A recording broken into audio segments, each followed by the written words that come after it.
Good morning to all, and welcome to this special webinar we are holding today with EuroCTP. I'm Susan Yavari, Deputy Director for Capital Markets and Digital at EFAMA. I'm delighted to be joined this morning by Veronica Taylor. Veronica, you're Head of Sales at EuroCTP. And I believe that over the last 18 months, EuroCTP, so yourself and your colleagues, have regularly checked in with the buy-side community, which we're very grateful for. When you were preparing for the tender, as you went through the authorization process for the tape with ESMA, and indeed while you've been setting up your operations. So it's very timely that we're able to set up this webinar very close now to the launch date. So I do believe that you're, very well aware of buy-side needs and the key use cases that we see for the tape.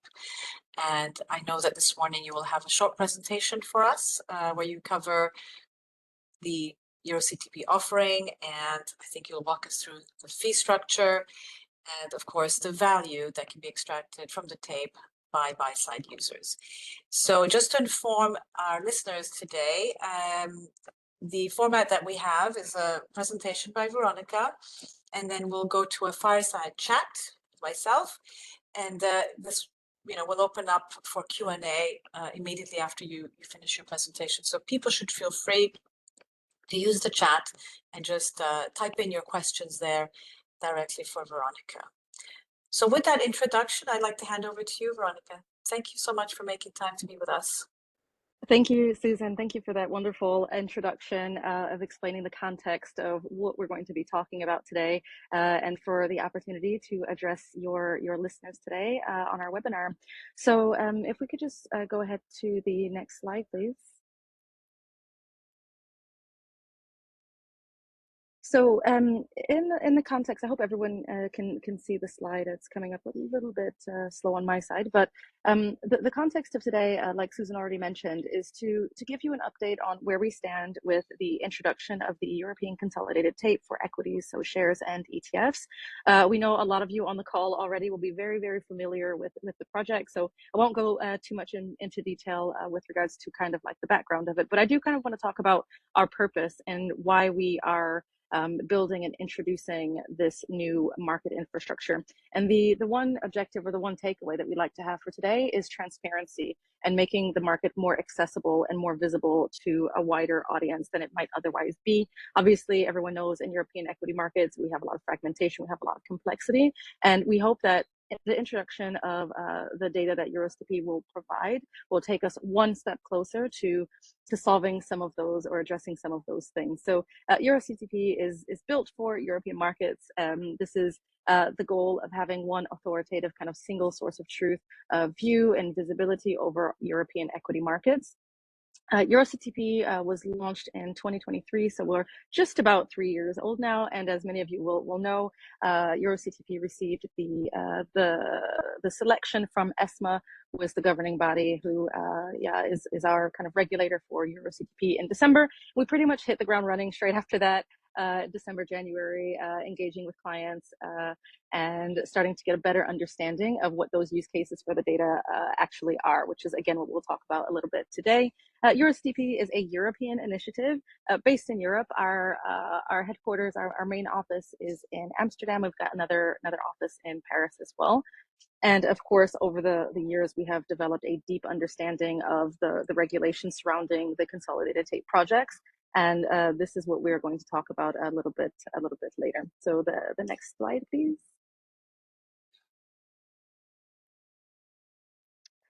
Right. So in terms of the launch, and I alluded to this a little bit already with regards to where we stand, the implementation timeline. So as you saw on the previous slide, we did start in 2023, but really everything became a lot more concrete, a lot more tangible as soon as we received the selection announcement in December. And I would say since then, so for the past 5-6 months, we've really been actively engaging with the operational onboarding of both data contributors, so the venues that are themselves mandated to contribute their data to the tape, as well as data consumers. So all of the firms and market participants that would actually be taking the data and integrating into their systems, because anyone on this call knows that the idea or the concept of introducing a European consolidated tape is fantastic. The real complexity is actually integrating this into the existing workflows of our clients, whether that be on the buy side, the sell side, or with the vendors. So 6 months is a very ambitious timeline that we've been working towards.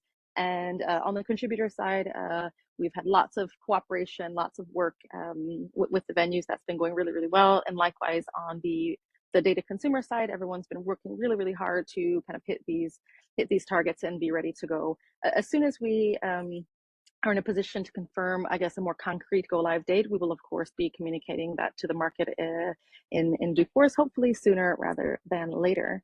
Next slide, please. Right, so what I wanted to talk about briefly is the concept of how we are actually building the tape and how we have translated the regulatory requirements into a realistic, concrete, actual real life product that will be available to the market in not so long. And when you're creating a new market infrastructure, this is something that has never existed in Europe before. Of course, some of you might know it does exist in the US, it exists in Canada, the concept exists. You can also get consolidated data from data vendors that sell this as well. But this is the very first time that the regulation has stepped in and said we will have one single provider that will be kind of the single source of truth, the authority on what is the European best bid offer. And so what we've done with EuroCTP and what we've been working on since 2023 is essentially translating all of those RTSs, all of the actual legislation into a real product. So some of the things that we'll go into a little bit more in depth, for example, are data quality. So this will be the first time in Europe that the retail, so non-professional investors, will have such, I guess, a broad view of and visibility on what's happening in European capital markets. And with that comes a lot of responsibility to get it right. And that's the importance of doing something like this from a regulatory perspective and having something that's mandated, because all of the venues are giving us all of their data, all the mandated venues, I should say. And from that, what we do is we normalize everything. We clean all of the data up and we sanity check the data as well to make sure that what we are getting is not suspicious, or there aren't trades, for example, that need to be flagged as potentially being something that the market should look at a little bit more closely. Another thing that we'll be offering with the tape in terms of data quality is you'll have a single source, a single source of information that will give you regulatory information such as instrument status or even matching system status. So for example, we would be able to inform the market using the EuroCTP market data if there's an outage on a market, right? So these are the types of things that we have kind of translated from the regulation into a realistic actual product that will be usable by the market. So next slide, please.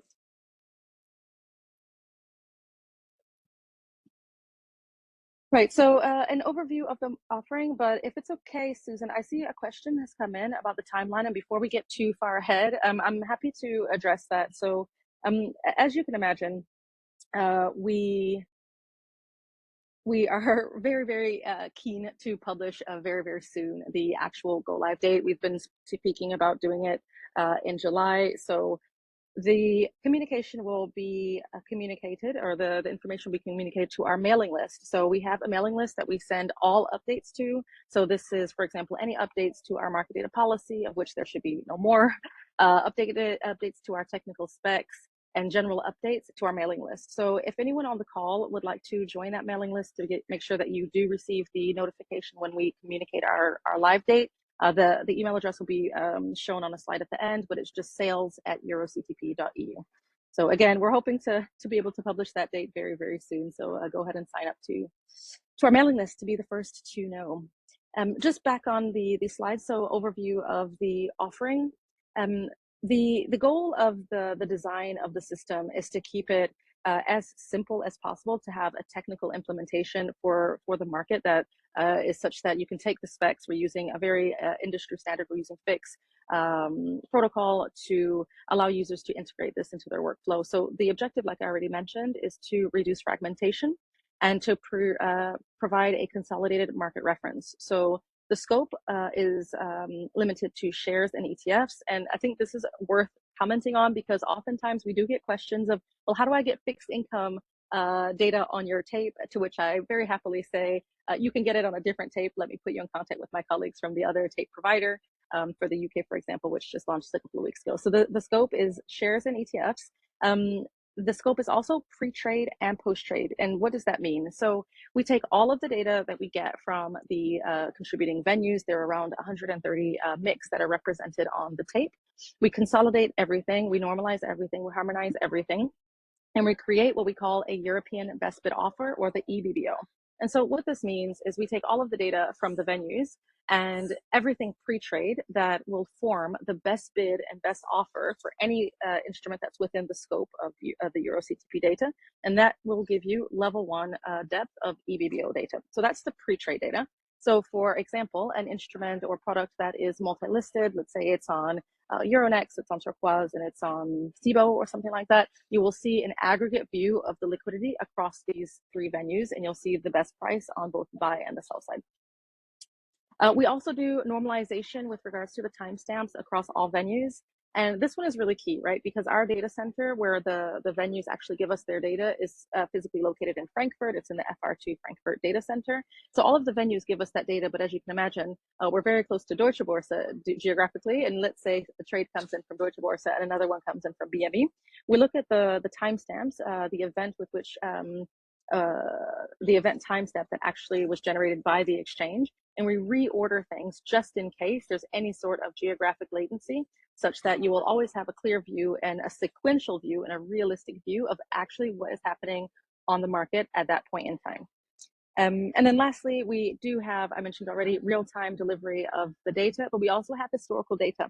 And we see this as a relatively strong use case for some firms that aren't necessarily so interested in, for example, the pre-trade EBBO messages, but they do want to look at the trades. They want to look at the historical data. They want to be able to download that and integrate that very easily into their systems that they're using for analytics or research purposes. Next slide, please.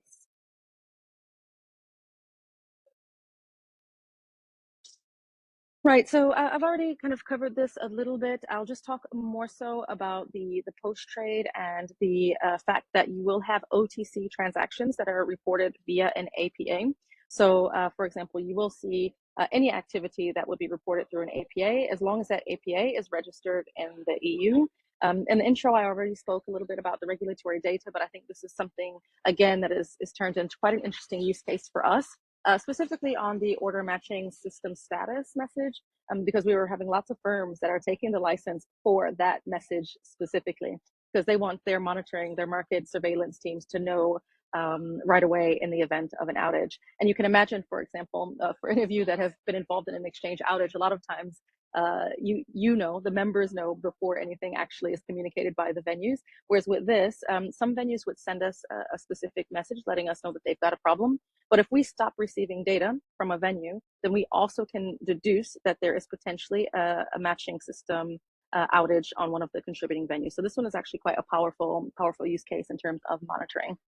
And then again, I already covered the additional flags, but these are things that go a bit beyond the regulation, a bit beyond what was required, just to make the data a lot more qualitative and useful. And one thing that is worthy of note is that we will be including all of the MMT flags as well, because a lot of times you want to look at data like the EuroCTP data that will be available and try to think about how will we make it possible to deduce what is addressable liquidity, for example. That's where the MMT flags will come in. Yeah. Yeah, thanks so much. So firstly, will we make these slides available to the participants today? Absolutely, the slides will be available. You're more than welcome to share them with the audience. Perfect. And my second question was, you talked about this notification if there's, you know, if it looks like it's an outage, then users of the tape would be notified. Where does that fall under these various?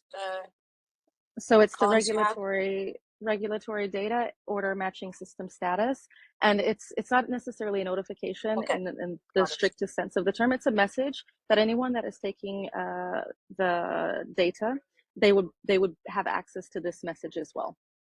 So it's I wouldn't call it necessarily notification. I would say more so anyone that's anyone listening to the data, they would see that essentially. Thank you. And on that, I think we can actually move to the next slide. Right, so really, really important just to touch on how to actually get the data, because now we know the data is shares and ETFs, we know the purpose of it, but now let's talk about how to get it. And this one, of course, is very, very important. You've got kind of three real main ways to access the data. You can do it directly with us, so you can connect directly into our co-location cabinets in our data center. Obviously, some of the more technically, I guess, inclined clients will be doing this. All of the vendors will be doing this and connecting directly to get access to the data. You can use a network provider, for example, that will be also providing the data. So like a Colt or Pico or Waypoint, something like that, if you still want to have the raw data integrated into your system. But what a lot of people will be doing, of course, is they will be going through existing data vendor relationships. So through EuroCTP data redistributors. And this one is really key. And I do want to spend a little bit of time talking about this because obviously on our side, we're liaising every single day with the vendors, making sure that they have all the information to develop and be ready to go for go live. And the vast majority are ready to go. But as clients of vendors, it is really important that they are aware that you're interested in this data, that you are planning to use their technology, their infrastructure to access EuroCTP data. And if you are interested in a specific vendor, for example, and you'd like to know if they've got the EuroCTP data license, allowing them to redistribute the data, you can reach out to us as well, and we can give you the list of all of the vendors that are connected and that are expecting to be ready for go live and that have the license, allowing them to actually provide the data. And we can go to the next slide.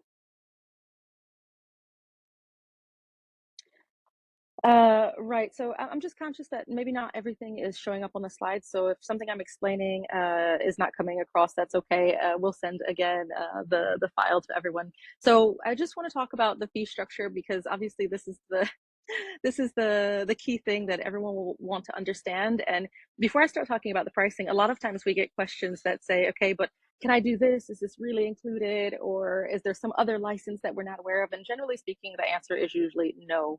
The idea in our fee structure is that we want it to be as simple as possible and as transparent as possible. And that's why we've created the EuroCTP data license. I'll come back to the display user after. So the EuroCTP data license is the enterprise fee, and this covers all internal, so within your firm, non-display use, redistribution, and access to end-of-day and historical data files. Now, when we say enterprise license, it means exactly that. It means that it's for a firm group, and that includes affiliates as well.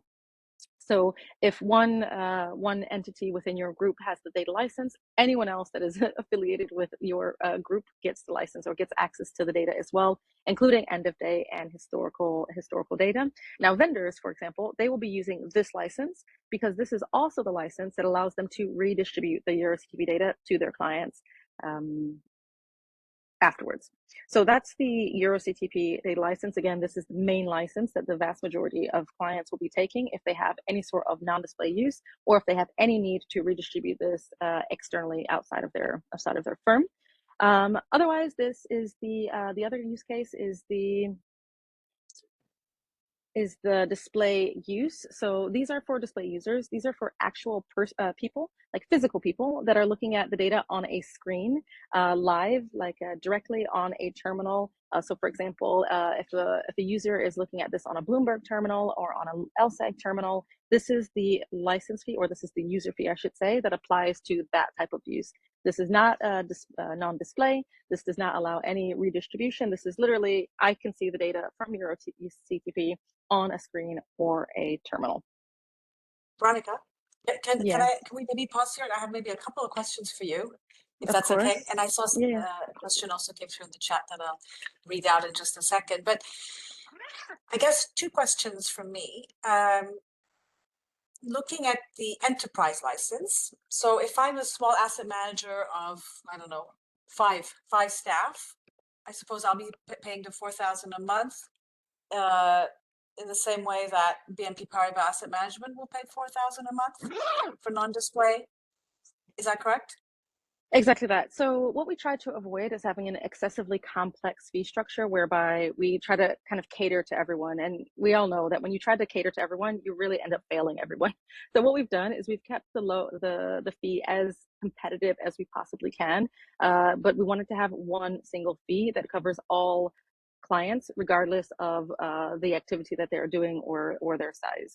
And if you look at the cost of market data fees across the board, I think most on this call will recognize that 4,000 euros a month for this level of data, real time, not delayed, etc., is actually quite reasonable. And then of course there are scenarios where you could have a client taking the data, and maybe if they don't have non-display uses, of course they can access that still via the display use terminal option.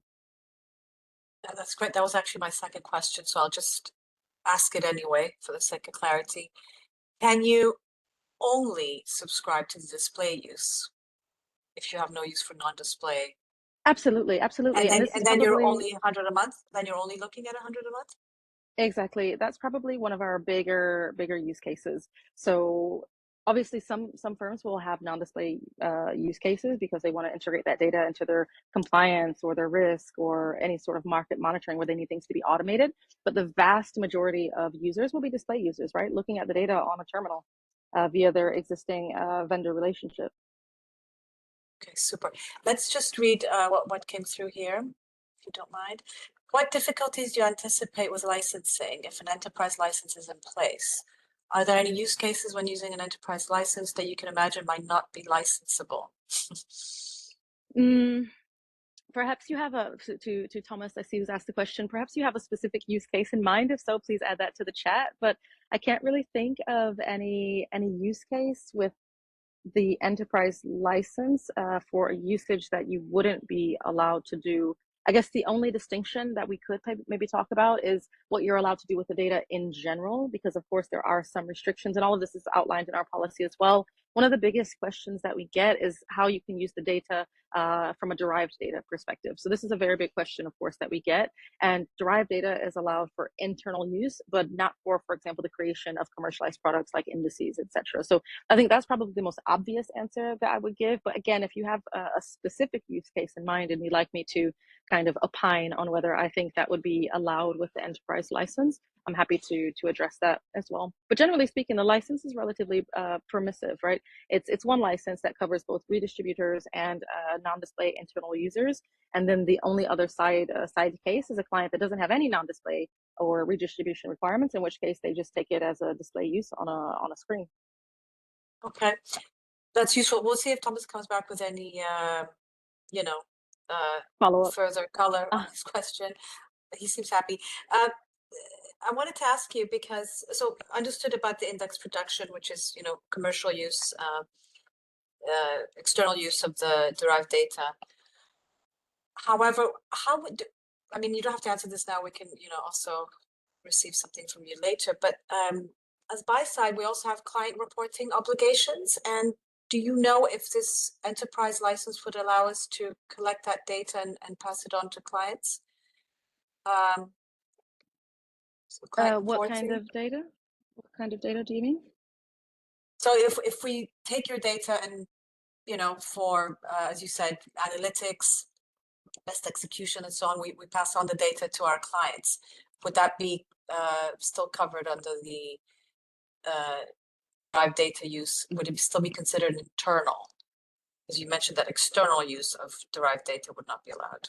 Right, I see what you mean. So, for example, I think there are some examples of derived data that are kind of universally accepted as being okay, right? So, analytics is one of them. Charts, kind of analyzing the data. That's the type of thing that we would expect to be okay. Calculating fair value or something like that. I think the general idea is anything that is used to create a product that is then sold off the back of the data that you get, much in the way that a venue would commercialize that, is generally not allowed. That's very clear. Thank you. Thanks, Mark. I think we can let you go back to your flow with the slides. Yeah, Thanks. no worries. Okay, and actually on that note, I think I do want to speak up very briefly on the public display license. We don't need to go back on, okay, that's fine. So this license is, I just want to explain what it is in case when you see the slides, so you'll understand and you won't start doubting if this is for you or not. This is a very specific license that is for like a public display website, like a Google Finance or Yahoo Finance or Wall Street Journal or something. Any website that makes the data available without any sort of authentication or login would require this specific license. That's the only distinction. So if a user is taking our data and they are then making this visible to the market without having any ability to know who's actually looking at that data to do and reporting to us, then that's the license that would be needed. But again, it's a bit of quite a specific use case. Sorry for my ignorance, Veronica, but then where would Bloomberg sit on here? Where would your vendors, how are they accessing buying the data from you? Do they Right. fit So into one of these boxes? of course, yeah, they fit into, like I mentioned earlier, the redistribution license, which is actually just the EuroCTP data license. So any firm that wants to use the data for non-display, they use the EuroCTP data license, and any vendor that wants to redistribute the data, they use the EuroCTP data license as well. Okay, so they would fall under the middle column there, Bloomberg. Absolutely. Super, thank you. Yeah, no worries. So now we can carry on to the next slide. Fantastic. So now is what I really love talking about, and I would love to see some questions or even some thumbs up or some sort of reactions in the chat off the back of this, because this is where things get really interesting, right? Where we start talking about going beyond how much the tape costs and how you integrate it and how you get it from your vendor, but really talking about, okay, now this is happening. We've been talking about a consolidated tape in European equities for many, many years. How do we actually use it? And so these use cases that I'm going to talk about, there are 6 of them that I've kind of selected. This is what we think that users, so market participants, will use the data for. This is off the back of our own kind of internal thought process, but also a lot of client feedback. So some of these use cases that we'll talk about are things that clients have specifically told us they're going to use the data for. But obviously, we are very excited to start seeing what the market actually is going to be using the data for. And if anyone has a use case that they would like to share in the group, that would be very, very welcome as well. Just something that we haven't potentially thought of before. And obviously, once the data is live, our main objective is just to get that data integrated as much as we possibly can, either from a non-display perspective or from just looking at the data on a terminal. We really want people looking at the data actively and finding new use cases. And actually, I just realized in saying that I did skip a very important point with regards to retail investors and non-professional investors and market participants. The data is completely free of charge for these investors. And this is particularly interesting if you look at, of course, like retail banks or retail brokers that then want to redistribute that data. They can do so freely to their clients as long as they're considered non-professional retail clients. So with that said, we can jump right into the use cases, and maybe we can go to the first one. Yeah, exactly. Market monitoring. I don't think I need to spend too much time on this one because we've already discussed it. This is essentially what we think is probably the most basic use case for the tape. Any firm that has any need to know what's going on the market, whether that be in terms of the EBBO, the last trade price, actual venue statuses, anything along those lines, they will use the tape for that. It's a very, very straightforward kind of one-stop shop to know what is going on the market. And we expect that this will help clients reduce the number of individual venue feeds that they need to source and maintain, because we know that there are a lot. And of course, this will allow them to have a single consolidated view of European equity and ETF market activity. And this one is an interesting one as well, because we think that, and we hope, I should say, that there is a large use case for companies or market participants today that are not actively trading European markets. We all know there's a bit of a stigma on European markets that it's not as liquid as other markets, maybe in the US, for example. And one of the things that I actively pitch to firms that are not trading European markets today is take the tape, have a look. Instead of having to get it through a Bloomberg or through a terminal or something, you can just take the tape, you can look at it, you can connect directly to us, get it from our web API, which is very, very simple, and just look at it. Just have a view of what is actually going on in European markets, and you'll see that with the tape, what actually seems very complex and very fragmented becomes very, very accessible. And so the real goal is that we can get firms to just start looking at the data just to see what is there. So that is this market monitoring use case. So not trading from it, really just looking at it to see what's happening. The next use case is retail distribution, which I have talked on before, because again, the spirit of the legislation is making market data, making European markets more accessible to everyday investors, you and I, and redistribution is a very, very big and important use case for the data. We expect online brokers to be using this data to redistribute it to their retail client base. We're expecting a lot of firms that have mobile investment apps to take this data and integrate that data. Of course, retail investors, retail banks. And this is an interesting one because what we see today is retail brokers are providing data either on a website or something else, but it's often delayed data, right? This famous 15-minute delay data. And a lot of times the scope of it actually is a bit limited. They're showing maybe only the major indices or only the major, like the top traded equities. And really, if we want to show the market that there is liquidity, there's depth, there is interesting SME profiles across European capital markets that the market should be looking at, the EuroCTP data is the perfect way to achieve this. Veronica, may I come in and maybe request that we go back to the previous slide where you talked about market monitoring, which is probably the most obvious use case that we're all well aware of. And I just wondered, in terms of seeing the full liquidity picture for European equities and ETFs, are you getting a lot of demand or interest from non-EU users of the tape? Investors, institutional investors, buy side? Exactly that. That's exactly what I was referring to when I'm talking about that we're pitching this actively to clients that are not already looking at European markets. So of course we've got like the large US global banks that are of course going to be taking the tape, and they'll be taking it primarily from their UK or their European entities. But there is definitely a market, and there's a big appetite from US investors to have a simplified way to access the data without having to go to every single venue to source the data themselves. So I would say the appetite is very big because they're used to, in the US, having a consolidated tape, right? They're used to having this sort of infrastructure.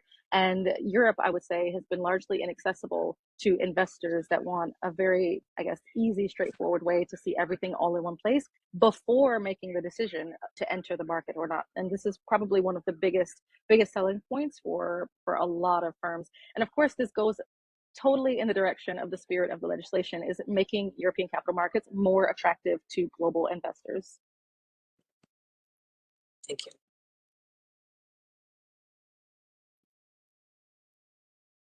Okay. Yes, use case number 3. So use case number 3 on if you can hear me still, best execution and transaction cost analysis. So this is probably the biggest one that we get asked about, and we think that this is a use case that most people will think about when they think about the EuroCTP data, right? So obviously having a centralized view of exactly what's taking place, exactly what the best price is at any given point in time is something that will be very, very valuable, very useful to the market.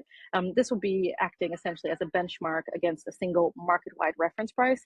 And we expect specifically on the buy side for firms to actively be looking at this data so that they can see their transactions that are being executed by their brokers to kind of be able to compare and have a reference point for those trades that they're seeing on their side. And again, the idea is to have a consistent methodology across essentially the entire market ecosystem of what are we looking at when we say what was the best price or what was the best trade at that specific point in time. And I keep talking about the single source of truth because I think that's really the key here, right? Of having one authoritative view of what is happening in the market. And of course, if firms want to be able to kind of prove best execution or anything like that, we expect that the tape will become one data point among other data points when they're looking at justifying their best execution.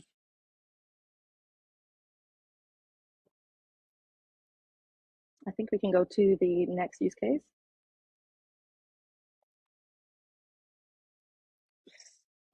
Right, so in this was a very interesting one that that became quite apparent as a very strong, valid use case. And this is for actual listed companies, so issuers themselves that want to show their own shareholders what their share price is. And you would, for example, have on any sort of listed company, if you go to their investor relations section of their website, you'll see their share price.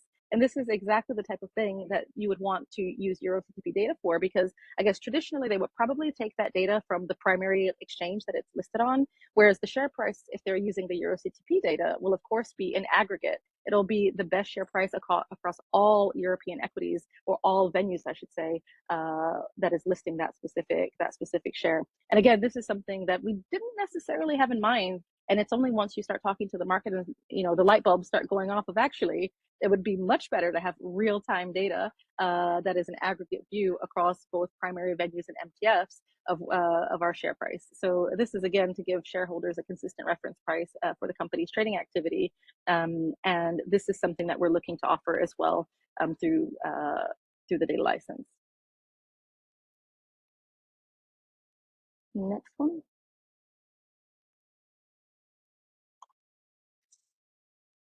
Right, research and analytics. Again, this is a big one as well, and probably I could mention as well that academic institutions also don't pay for the data, so they have access to the non-display license, or any of the data really, for research purposes.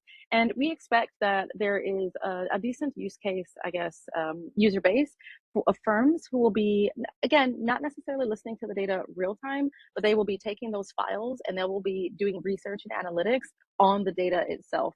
We have seen a lot of firms who have said that they will take the data pretty much every day and use that to back test their algos. They'll plug it into their systems. They'll do all sorts of metrics and analytics using the data as a basis to analyze market behavior, trading activity, and of course, liquidity, using a consistent methodology from a single trusted source, which will be, of course, EuroCTP.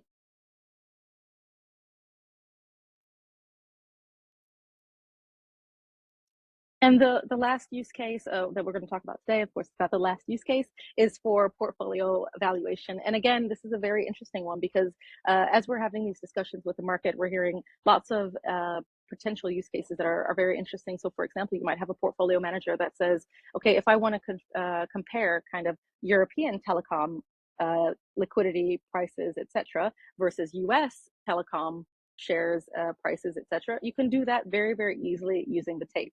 Whereas before the introduction of a tape, this is something that you might have had to, source the data from multiple sources. It's not a single authoritative view, etc. So that's I think quite an interesting use case that came about. And I think the idea is to allow users of the data to apply a consistent calculated reference price across multi-venue holdings. And it's really to reduce the resilience on a single venue as the sole source of prices, because of course, market data can be prohibitive, right? And so what we don't want is market participants limiting themselves because the access to market data is, I guess, complex and maybe not as accessible from a cost perspective. And of course, the idea is that we aggregate valuation data across instruments in different currencies as well, which is supported by the tape. So with that, those are the primary use cases I wanted to talk about and highlight some that maybe we might not have thought about, just to kind of get the wheel spinning, so you can think of some of the ways that you might be able to use the data once it goes live and into production. So that's it for me. I think, Susan, you might have had some other questions. I'm happy to walk through that as well.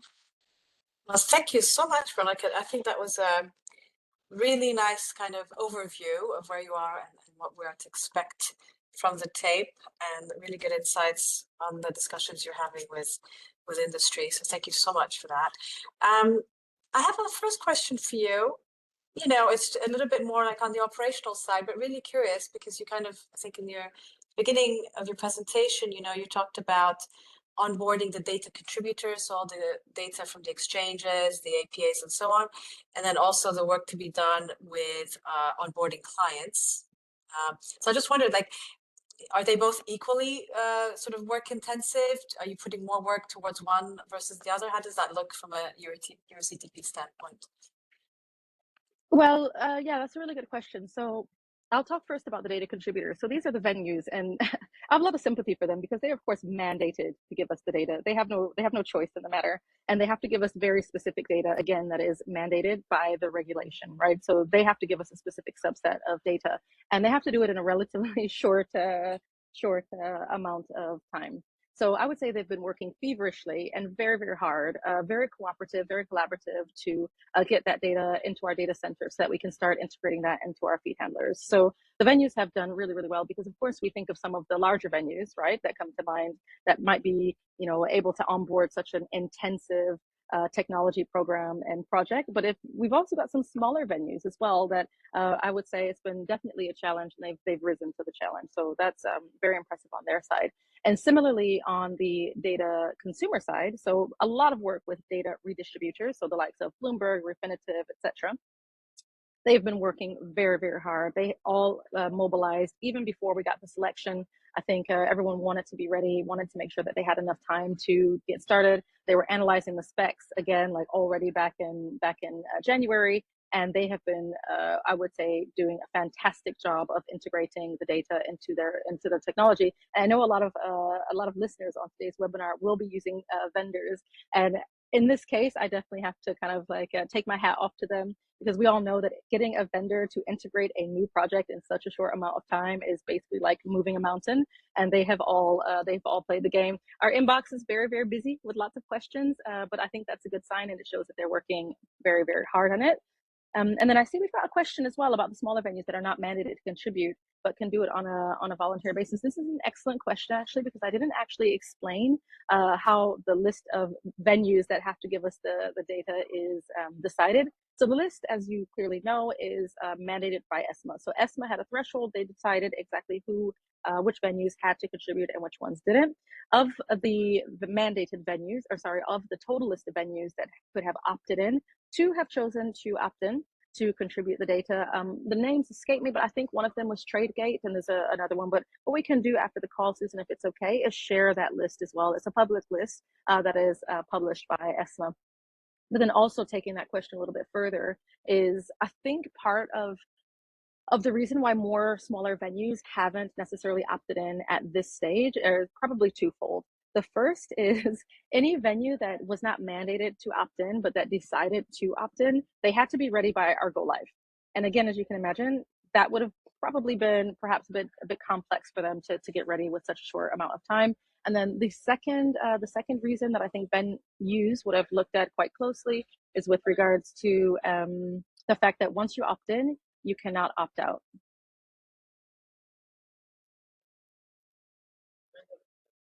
I hope that answers. Veronica, no, it did. And I think unless we see a follow-up from Moritz, I think that was a good response. I see a thank you there.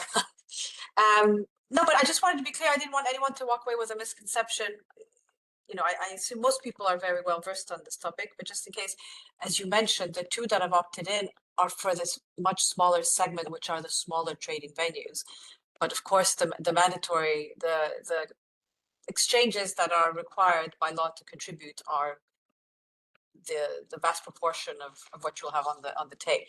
So the 2 that have opted in is for a much smaller subset, and there's a threshold that ESMA is included in the MiFIR regulation. So I want that to be clear that we're talking about, because it sounded alarming to say only 2 have opted in, but it's, again, for those who have to contribute on a voluntary basis. Yeah, no, I think that's pretty clear to the market, and that the vast majority, so I mentioned this earlier, there's around 130 MICs that are covered on EuroCTP, and these are all mandated. So we would expect to have something like 90%, give or take, of market covered.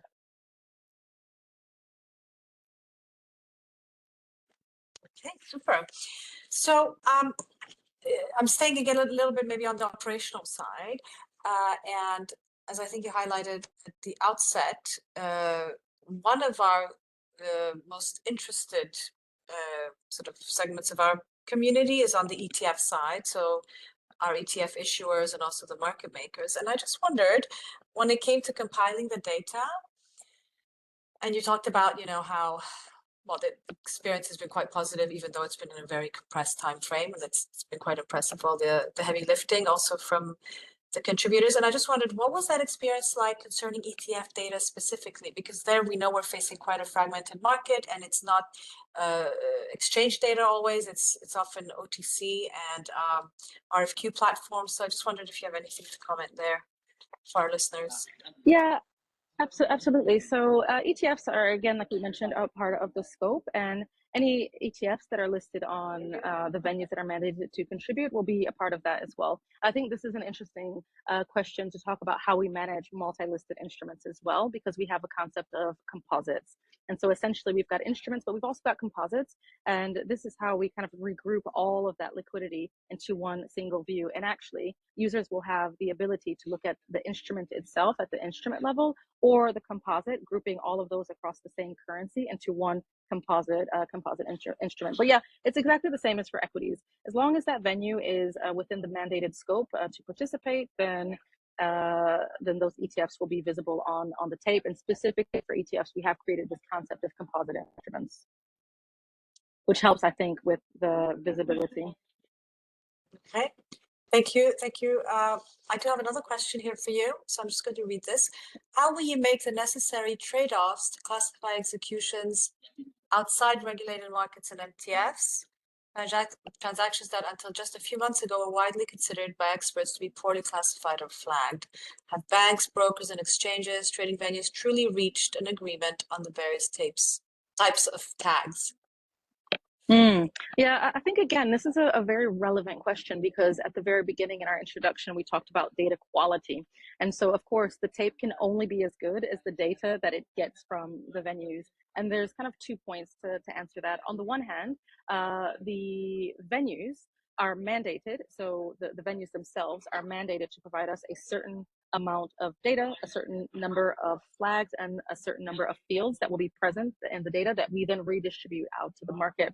And I think this question is really maybe going a bit beyond the scope of EuroCTP and what kind of our mandate is, right? So what we are doing is we are publishing the data as we receive it, but I think it's very relevant to say, but how is that data interpreted, or how is the data kind of viewed by the market itself? And this is kind of what I was alluding to earlier when I talked about what is addressable liquidity, right? So we are not putting out a flag or any sort of field that says what addressable liquidity is, but we are making those flags available so that when the decision is kind of agreed upon, or if that conversation does happen, like on a regulatory level, for example, that the data will be there and you will be able to identify that as such. So I get the question, and I think it's a really, really valid question, sorry, but I think it probably goes just a bit beyond the scope of what our mandate is and what our objectives are with the tape. Okay, can I push you just a little further on that one, even though you were very clear, because it was a topic of discussion when the design of the tape was being discussed. So what do you do in the case that you receive data and it looks wrong? You know, it looks clearly wrong, that there's been, an issue in terms of what the APA or the trading venue is contributing. Do you reject that data completely, or is there a process whereby you challenge it and you still try to, obtain the right data point for a particular trade? Is there a process? Right. So we would never, no, we would not go back to a venue and say this data that you sent us is wrong, because this is the same data that the venue would be sending to the market itself. So this is data that if a firm is listening to the market data directly from the venue, they would see it as well, right? What we do, however, which I mentioned earlier when I talked about data quality, is we flag these things. So we have a serious number of flags and checks and alerts that take place from our market operations team that are looking at this both in an automated and in a manual kind of surveillance way. And we are looking at the data quality on a very, very specific granular level. So every single message that comes in, we're making sure that the fields that should be there, that are mapped to our fields on our side, are present. If anything is missing, we flag that up. We provide reports to both the venues and to the regulators themselves. For example, venues have a requirement to provide us the data within a certain latency, so a specific time. And if they're not doing this, they are in breach, and we are also reporting that to the regulator as well. So any sort of trade or message, I would say, that we receive that looks off for any number of reasons, either because it's missing some data or the data looks suspicious in general, we flag that on our system, and those flags are present in the messages that you receive also from the feed itself. Okay, that's crystal clear. Thank you for that. One more question here, this time on historic data. How far back will historic prices go, and from what start date? Because you mentioned that this is part of the enterprise package, correct? Historic data and its usage? Absolutely. Yeah, absolutely. So users that have access to the EuroCTP data license, so the non-display license, that's the one that gives you access to historical data and end-of-day files. Obviously, the tape doesn't exist right now, right? So there's no historical data of the EuroCTP data right now. The data will become historical from the following day after it has launched, essentially. So the historical data will begin the first day after the tape launches itself. However, I'm very glad that you've asked this question because we are looking at, this is still TBC, but it looks very likely we'll be able to do it. We're looking at giving firms access to 2 years of historical trade data from 2 years minus the go live date of trade data for any firm that has the data license from day one. So any firm that is licensed as of the very first day that the data goes live, we're looking to give them 2 years of historical trade data. And again, this is kind of twofold objective. The first objective is obviously to act as an incentive to incentivize and encourage firms to, if they've got to use from historical data, to take the license and to sign up from day one. That's obviously what we want, very wide and broad adoption. But it's also because we're very conscious that it's a new tape, it's a new data feed that didn't exist before, and it is obviously useful to consume that data with the historical data context in mind. So having nothing to look back on is probably not ideal. So again, if that's something that you would be interested in, I would strongly suggest that you signal your interest to the sales team so that we can kind of explain exactly how that would work in practice. That's great. Thank you, Veronica. Let me ask you, just so I've understood it fully as well. So let's assume that I'm a subscriber to the tape at Go Live. So I'm already on board with you guys.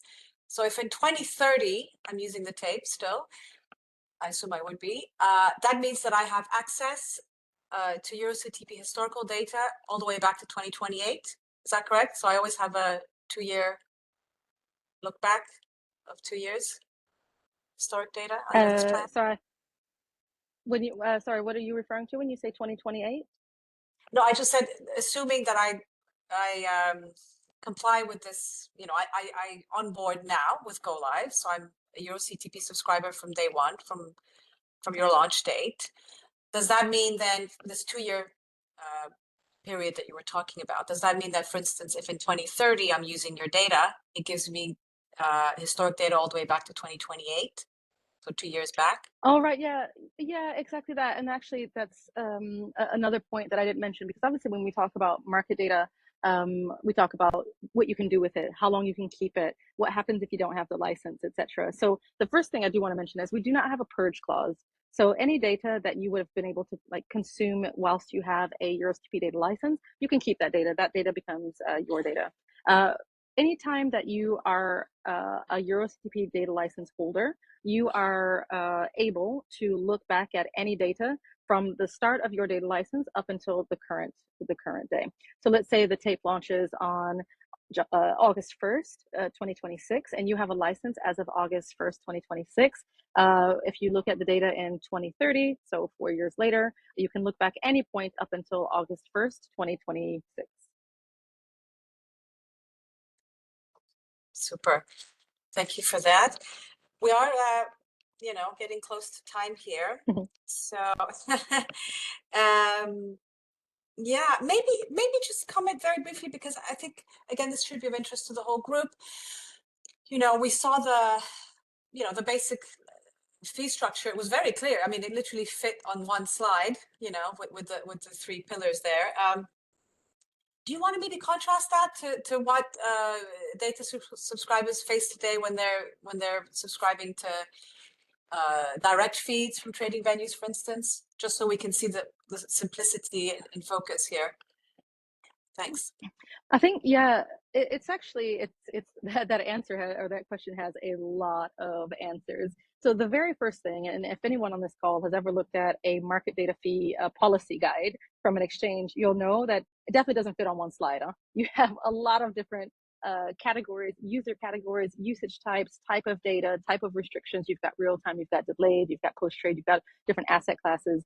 is complex, right? And this makes sense, right? Because exchanges run very complex businesses with a lot of asset classes that they are managing. So I get the complexity and the need for it. But for something like EuroCTP, where our objective is to simplify things and to reduce the barriers to entry, for us, it was absolutely crucial that we do not go down that route and to make it, I wouldn't even say overly complex. I would say that we made it anything that could ever be viewed as complex at all. And I get the question that you asked at the very start with regards to the fact that this fee applies regardless to the trading activity or regardless of the size of the firm, for example. And that's by design, right? We understand that for some firms, this will be a drop in the bucket of their, their market data budget.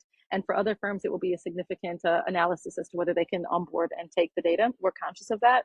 But when you compare with the complexity and of course the cost, which can be significant in a lot of cases for some of the venues in Europe, it's night and day. So the objective, again, is to keep it as simple as we possibly can, keeping in mind that, of course, you cannot please everyone, but we think that we've done a pretty good job of making the data accessible, and that is absolutely what we want from day one. Again, this is not necessarily a fee that will replace the existing venue fees. Maybe in some cases there could be some situations, but we want it to be complementary, and we're really hoping that the market welcomes this data with open arms and start signing up soon if you haven't already done so. Thank you very much for that, Veronica. I'm going to allow myself one final question because many of us on the call, I think, have had the pleasure, as I mentioned before, of interacting with Eglantine in the earlier days, with colleague Alicia, and now the team has widened. Yeah, so I'm just really curious, and also you mentioned you're both in Amsterdam and Paris. As EuroCTP expands, is it still a startup environment? I mean, many of you came from large established players, and now you're helping build EuroCTP. Like, what's the environment like day to day? I would say the environment is very, very supportive. It is definitely, I would say, an energetic group band behind the scenes. Of course, you mentioned Eglantine, who is our fearless CEO, and Alicia Swiminski, who a lot of you will know as well, who has basically designed, she's the genius behind the implementation of exactly what the data is going to look like. I'm actually not based in Paris or Amsterdam. I'm based in London. And I do a lot of our commercial outreach in London and the UK, but also across Europe. And I would say the vibe and the energy is very, very positive. We all have this feeling of participating in something very exciting, dare I say even historic. Market data is a lot more exciting than I think I gave it credit for before I started working in it. So yeah, there's a very, very strong team effort. There's a lot of collaboration that goes into it, as you can imagine would be the case of delivering something in such a short amount of time. So small group, but lots of energy behind the scenes, making sure that we can deliver this to bring even more value to the market participants. Thank you. Okay, I think that yes, you're definitely conveying that energy and urgency, and also the, frankly, really hat off to you guys. I have to say, just from a very personal level. I mean, you're right. Thank you. What you've managed to achieve in these 6 months is really head spinning. So I think we're very excited for Go Live. I go back to Moritz's comment earlier. We'll definitely be watching our own feeds, our own email notifications to see when we get to Go Live. But this has been very informative. Thank you so much for touching on all these points. There was quite a lot to cover in the 1 hour. I think we had really nice participation from the listeners as well. So thank you to them for joining. Yeah. We will make the slides available, and I do believe there's a recording of this, so people will be also able to re-listen from the EFAMA website. So we'll make that available as well. Thank you very much, Veronica. Lovely to have you. Thank you. Likewise. Bye-bye. Thank you, everyone, for your attention.